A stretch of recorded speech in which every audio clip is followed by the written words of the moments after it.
dalam 5 tahun terakhir ini, kelompok-kelompok Islam seolah menjadi terasing di negerinya sendiri. Itu yang dia rasakan. Berapa ulama yang berjuang mendirikan republik ini? Indonesia 80% penduduknya umat Islam. Tidak pernah meminta 80% hasil sumber daya alam yang dikuasai negara untuk umat Islam. Gak ada yang minta. Ada gak yang minta? 80% umat Islam penduduk Indonesia tidak pernah meminta 80% APBN untuk umat Islam. Gak ada yang dia minta. Sederhana permintaan umat Islam. Dia mau berdialog sama Tuhannya. Dia mau mengingatkan umatnya akan kebaikan, yang tidak hanya mengajarkan doa makan dan doa minum, tapi juga cara memilih pemimpin. Itu kira-kira. Nah, inilah ketegangan-ketegangan. Ketika agamanya dinistakan, kok susah sekali ini membawa ke proses hukum. Muncullah demo berjilid-jilid, yang kemudian berujung ulamanya tidak bisa pulang. Belum lagi penghujung, kemudian ada agama yang diperhadapkan sebagai musuh besar Pancasila. Nah, ini yang menarik menurut saya. Saya ini Islam, tapi bukan pengetahuan Islamnya seperti Ustadz Ali Muhtar Ngabalin dan Abu Bakar, Ustadz Abu Bakar. Tapi dengan segala awam saya terhadap Islam, ketika saya ditanya Pancasila itu di mana dalam kehidupan saya, maka saya akan mengatakan bahwa ketika saya lahir, orang tua saya itu membisikkan Pancasila di telinga saya. Cuma bahasanya bukan seperti yang tertulis dalam Undang-Undang Dasar. Dia membahasakan Allahu Akbar, Allahu Akbar, asyhadu an la ilaha illallah, asyhadu anna Muhammadar Rasulullah. Apa yang saya dengar di situ? Ketuhanan yang Maha Esa. Hayya 'alas shalah. Apa yang saya dengar di situ? Mari kita bersatu sama-sama, karena kita akan mendirikan sholat. Dan Al-Ankabut mengatakan sholat itu mencegah kamu dari perbuatan keji dan mungkar.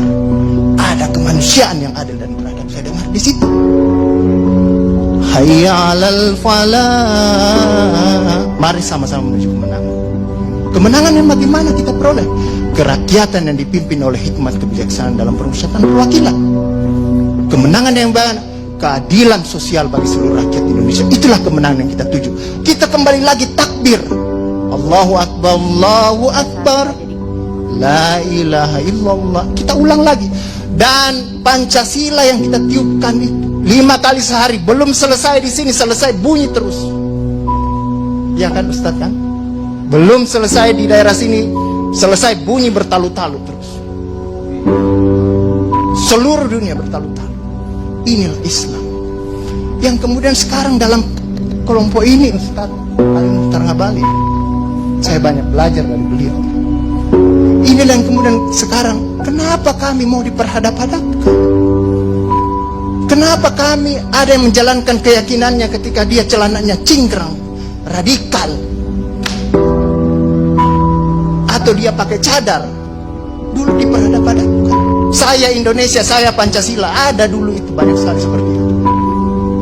Kenapa kami seperti ini? Sekarang, akhirnya sekarang semua orang disuruh pakai cadar. Inilah kemudian rentetan yang membuat istilah tadi Ustadz Abu Bakar, kok paranoid sekali dengan undang-undang HIP ini. Ada luka. Ada luka yang tadinya sudah mulai mengering, dilupakan. Tapi tiba-tiba ini kemudian dikhawatirkan, jangan sampai Pancasila ini mau dipakai sebagai instrumen untuk membibirkan kelompok Islam dan kelompok. Apalagi kalau kita baca RUU-HIP itu, memegang kekuasaan pembinaan ideologi Pancasila ada sama presiden. Saya juga baca-baca sekilas tadi. Kok di situ ditulis pendidikan nasional menurut undang-undang ini itu berubah. Tujuan pendidikan nasional oleh Undang-Undang Dasar mengatakan bahwa beriman, bertakwa, berakhlak mulia. Di sini diciptakan pendidikan nasional itu bertujuan untuk menjadi tenaga ahli dan terampil.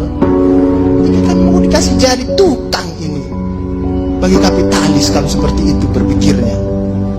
Nah, inilah yang kemudian yang dirasakan oleh kelompok-kelompok Islam dalam perspektif perjalanan konstitusional kita, bahwa ada yang tidak adil dilakukan oleh kekuasaan.